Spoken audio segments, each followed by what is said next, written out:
বন্ধুরা, আমি শুভম দত্ত আর তোমরা দেখছো সামার অফ শুভম SOS।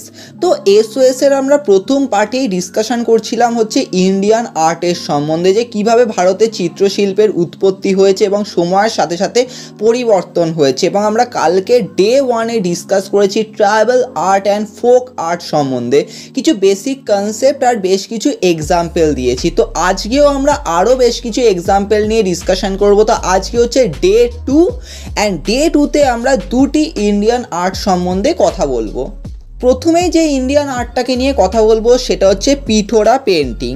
তো পিঠোরা পেন্টিং বেসিক্যালি হচ্ছে এক ধরনের ওয়াল পেন্টিং, আর এটা নর্মালি দেখতে পাওয়া যায় হচ্ছে মধ্যপ্রদেশ এবং গুজরাট এই সমস্ত জায়গায়। এবং মধ্যপ্রদেশের ভিল সম্প্রদায়ের মানুষেরা এই পিঠোরা পেন্টিং করে বলে তাই এই পেন্টিংকে ভিল আর্টও বলা হয়। তবে আমি তোমাদেরকে আগেও বলেছি যে এই যে ইন্ডিয়ান আর্ট, এগুলো বেসিক্যালি মাইথোলজিক্যাল স্টোরির ওপর বেস করে হয়, কোনো দেব দেবতার ওপর বেস করে হয়। আর এই পিঠোরা পেন্টিং বেস করে হয় হচ্ছে বাবা পিঠোরার ওপরে।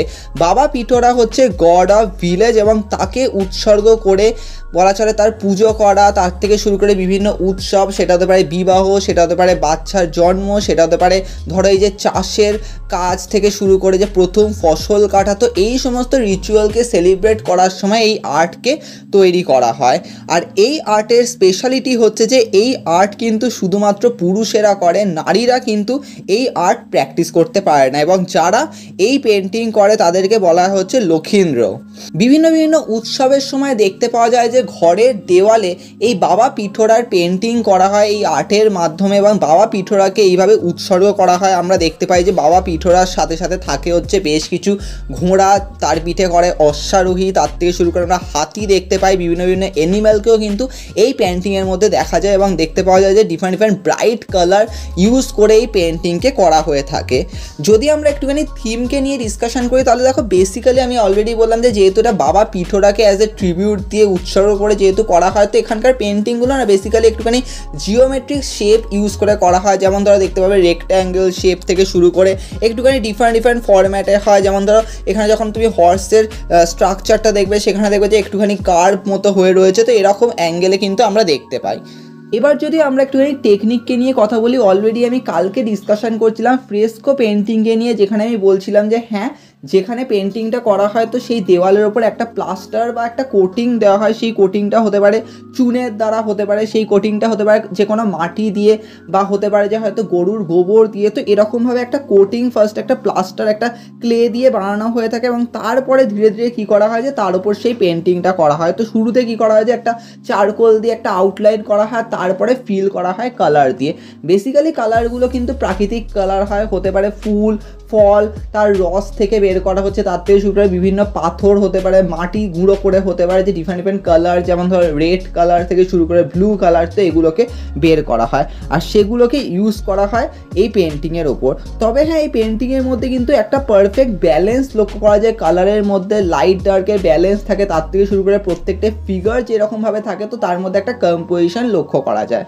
এইভাবে এই পিঠোরা পেন্টিং জেনারেশনের পর জেনারেশন মানুষজন শেখে এবং বাবা পিঠোরাকে উৎসর্গ করে দেওয়াল থেকে শুরু করে বিভিন্ন জায়গায় এটাকে অ্যাজ এ ইউজ করা হয় ডিফারেন্ট ডিফারেন্ট ফেস্টিভ্যালকে সেলিব্রেট করার জন্য।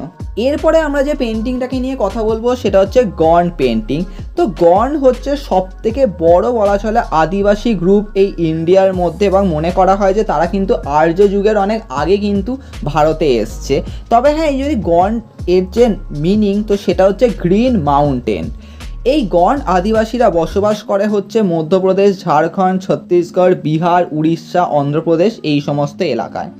এই গন্ড অধিবাসীরা যখন কোনো ফেস্টিভ্যালকে সেলিব্রেট করে, কোনো দেবদেবীর পুজো থেকে শুরু করে, হতে পারে হয়তো কোনো বিবাহ থেকে শুরু করে, বাচ্চার জন্ম থেকে শুরু করে ফসল কাটা, তো সেই সময় তারা ফেস্টিভ্যালগুলোকে সেলিব্রেট করে দেওয়ালে ছবি এঁকে বা মাটির ওপরে ছবি এঁকে। তো তার মাধ্যমে আমরা দেখতে পাই যে এই গন্ড পেন্টিং, তো বেসিক্যালি এটা ফ্লোরের ওপর হয়ে থাকে, দেওয়ালের ওপর হয়ে থাকে। আর এই গন্ড পেন্টিংয়ের সাদৃশ্য কিন্তু অস্ট্রেলিয়ার আদিবাসীদের কাজের মধ্যেও কিন্তু লক্ষ্য করা যায়। এরপরে যদি আমরা এই থিমকে নিয়ে ডিসকাশন করি, তো গন্ড পেন্টিংয়ে থাকে হচ্ছে লর্ড কৃষ্ণ থেকে শুরু করে মারাঠি দেবী, তো এইরকম দেব দেবীদেরকে কিন্তু এর মধ্যে ফুটিয়ে তোলা হয়। তার থেকে শুরু করে আমরা দেখতে পাই যে হর্স, টাইগার, বার্ড, বিভিন্ন ধরনের অ্যানিমেল থেকে শুরু করে উদ্ভিদ, কিছু কলকা, লতা পাতা, ফুল, এগুলোও কিন্তু এই ছবির মধ্যে করা হয়। তবে শুধুমাত্র যে এখানে যে দেবদেবীর ছবি বা অ্যানিম্যাল ছবি যে ফুটে ওঠে তাই নয়, তার থেকে শুরু করে গণ মানুষদের যে প্রতিদিনের যে কাজকর্ম, দৈনন্দিন জীবন, ট্রাভেল লাইফ, সেটাকেও কিন্তু এই ছবির মাধ্যমে ফুটে ওঠে। আর আমরা দেখতে পাই যে তারা যেরকমভাবে সেলিব্রেট করে ফেস্টিভ্যালকে, হতে পারে ডান্স করছে বা হোয়াট এভার, তো সেগুলোও কিন্তু এই ছবির মধ্যে ফুটে ওঠে। এবার যদি আমরা একটুখানি টেকনিককে নিয়ে ডিসকাশন করি, তো এই গন আর্টের টেকনিকটা কিন্তু খুবই ইন্টারেস্টিং, যে এরা কিন্তু বেশ কিছু ডট লাইন এর মাধ্যমে কিন্তু এই ছবিগুলো বানিয়ে থাকে। তার থেকে শুরু করে আমরা এই ছবির মধ্যে কিছু জিওমেট্রিক শেপও দেখতে পাই, just like elliptical, triangular, oval শেপও কিন্তু এর মধ্যে রয়েছে। তবে হ্যাঁ, এই সমস্ত পেন্টিংগুলো মানে গন পেন্টিংগুলো না বর্ডার লেস হয়, এখানে কিন্তু কোনো বর্ডার থাকে না, জাস্ট ডট ডট এখানে দেখতে পাওয়া যায় আর কিছু ফাইন লাইন লক্ষ্য করা যায়। তবে হ্যাঁ, এই পেন্টিংয়ের মধ্যে আমরা দেখতে পাই যে প্রচুর অর্গ্যানিক জিনিস ইউজ করা হয়, যেমন ধরো ড্রয়িংগুলো করার সময় যেরকমভাবে চারকোল বা হতে পারে যে কিছু মাটি ইউজ করা হয়ে থাকে, সেই দিয়ে এগুলোকে বানানো হয়। তার থেকে শুরু যখন কালার করা হয় তো সেগুলোর জন্য ইউজ করা হয় হচ্ছে গরুর গোবর থেকে শুরু করে বিভিন্ন বিভিন্ন প্রাকৃতিক রং বানানোর জন্য করা হয় হচ্ছে ফুল ফলের নির্যাস, তার থেকে শুরু করে কিছু পাথর বা বালি থেকে হয়তো এরকমভাবে কালারকে তৈরি করা যায়। তবে হ্যাঁ, এই কালারের মধ্যেও কিন্তু অনেক স্পেশালিটি আছে, যে গন পেন্টিংয়ে কিন্তু প্রত্যেকটা কালার কিন্তু প্রত্যেকটা ইমোশনকে কিন্তু ডিফাইন করে। যেমন ধরো রেড কালার কিন্তু বেসিক্যালি ভয়কে ডিফাইন করা, তার থেকে শুরু করে অরেঞ্জ কালার কিন্তু ধর্মীয় ভাবনাকে ডিফাইন করে, গ্রিন কালার নেচারকে ডিফাইন করে। এছাড়াও সেভারাল অনেক কালার কিন্তু ইউজ করা হয়, ইভেন বেসিক্যালি ব্ল্যাক অ্যান্ড হোয়াইটকেও কিন্তু তার মধ্যে ইউজ করা হয়ে থাকে। তো এই পেন্টিং যেহেতু দেওয়ালের ওপর করা হয়, তো ফার্স্টে কী করা হয় যে দেওয়ালের ওপর একটা প্লাস্টার বানানো হয়, সেটা হতে পারে গরুর গোবর দিয়ে, সেটা হতে পারে চুন দিয়ে। তো এরকমভাবে প্রথমে পুরো পরিষ্কার করে নেওয়া হয় দেওয়ালটা, তার উপরে এরকমভাবে একটা প্লাস্টার বানানো হয়। দেন আমরা ধীরে ধীরে দেখতে পাই যে তারা তার উপরে একটা আউটলাইন ড্র করে, অ্যান্ড ধীরে ধীরে তারা কালার ইউজ করে। তো বিশেষ ধরনের একটা মাটিকে ইউজ করে যাকে বলা হয় হচ্ছে চুই। তো এই চুই দিয়ে ধীরে ধীরে তারা কাজ করে এবং সেই পেন্টিং সারফেসটাকে বিল্ড করে। তারপরে আমরা দেখতে পাই যে তারা হোয়াইট কালারকে ইউজ করে বা ব্ল্যাক কালারকে ইউজ করে, একটুখানি হালকা করে কাজ করে, তাতে কী হয় যে ধীরে ধীরে ওই ছবিটা ফুটে ওঠে।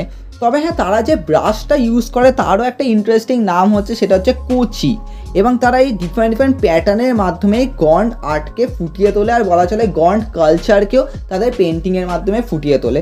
তো আজকে আমরা দুটো ইন্ডিয়ান আর্ট সম্বন্ধে ডিসকাশন করলাম। তবে হ্যাঁ, আমি প্রচুর হাইলাইট ডিসকাশন করলাম। যদি তোমরা ডিপ নলেজ গেইন করতে চাও তাহলে আমি তোমাদেরকে বলবো যে তোমরা এই বইগুলো ফলো করতে পারো। তোমরা ডেসক্রিপশানে গুগল ড্রাইভের লিঙ্ক পাবে, ওখানে কিন্তু আমি প্রত্যেকটা বই দিয়ে দিয়েছি, ফ্রিতে তোমরা ডাউনলোড করতে পারবে। আর ওখানে কিন্তু প্রচুর ডিপ নলেজ পাবে। তার থেকে শুরু করে আমার নিজেরও একটা বই রয়েছে, ওটাও তোমরা দেখতে পারো, ওটা আমার একটা প্রজেক্ট বুক, তো ওখানেও তোমরা অনেক আইডিয়া পাবে। তো আজকে আমরা ডে 2তে খুবই সিম্পলভাবে দুটো ইন্ডিয়ান আর্ট সম্বন্ধে ডিসকাশন করলাম, এরপরে আমরা আরও ডিসকাশন করব। তো কালকে দেখা হচ্ছে, ততক্ষণে বিদায় জানাচ্ছি। কালকে আমরা আরও দুটো আর্ট ফর্ম নিয়ে কথা বলবো।